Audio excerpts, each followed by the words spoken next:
Every month we're sharing stories of people who have changed their lives for the better, or people who are impacting others in a positive way. And this month, thanks to our friends at La Fogata, we're about to learn more about the man Bexar County elected to be our next district attorney, Nico LaHood.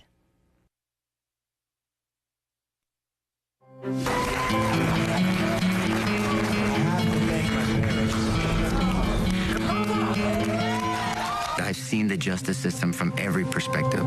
As someone who was young and foolish and made a poor choice in his life and turned his life around with the right opportunity and structure. From the Tube, Nico LaHood campaigning as the new district attorney for Bexar County. To the campaign trail. With star-studded support along the way, it's safe to say it's been quite the year for Nico LaHood. One of the greatest questions I was asked during the campaign was, are you a Republican or Democrat? And when they asked me that question, I knew I was doing it right. And while he's reached his goal, becoming district attorney of Bexar County, Nico's purpose is yet to come. Reach your goals as you step towards your purpose.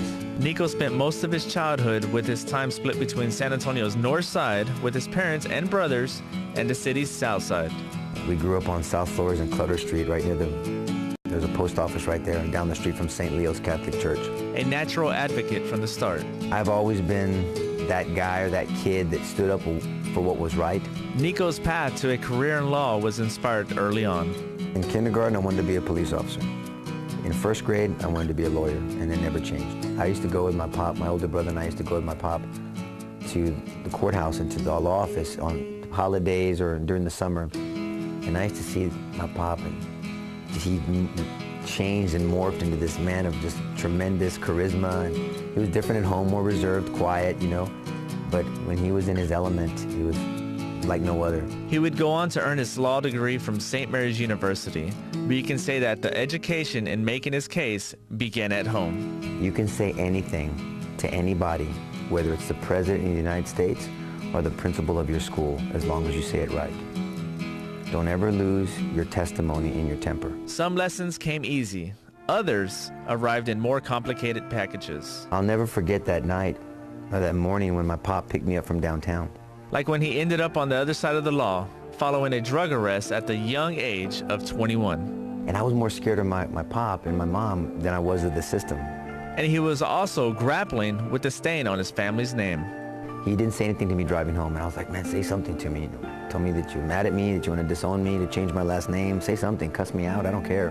But say something. Nico was forced to accept the consequences of his choices, a lesson he admits he learned the hard way. Pop, I'm sorry that I embarrassed your name. And he snapped at me. He said, you don't embarrass me, son. You embarrass yourself.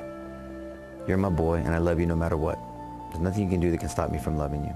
It will take you years to build up a good reputation and 1 second to mess it up.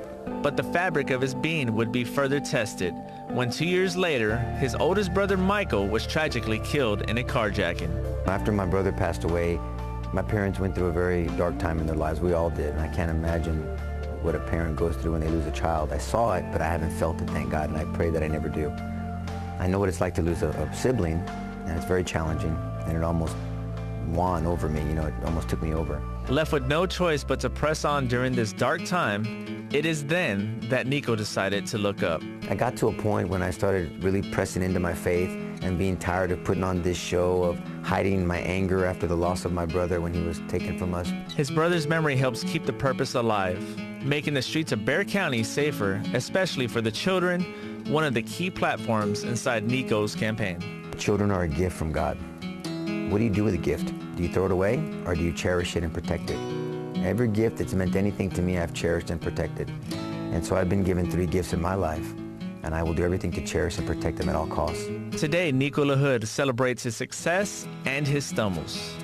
Poor choices, stumbles in life, they can either destroy you or they can mold you.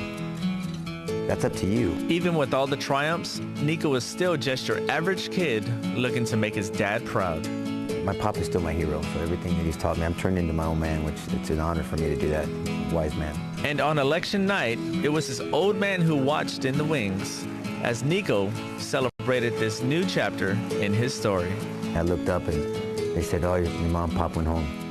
So I called him on the way home and he calls me Daddy. He goes, congratulations, Daddy. And I said, thanks, Pop. That was it. That's what he said. But I knew what he meant.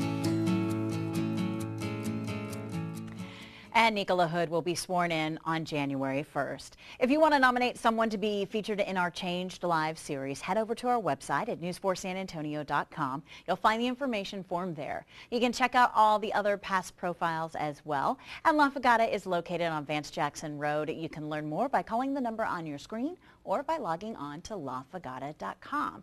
And while you're there, you can help change a life by tossing in a few coins into their fountains. It's called Fountains for Youth, and all the money goes to the Roy Moss Youth Alternatives, a nonprofit committed to caring for children in crisis and ending the cycle of abuse.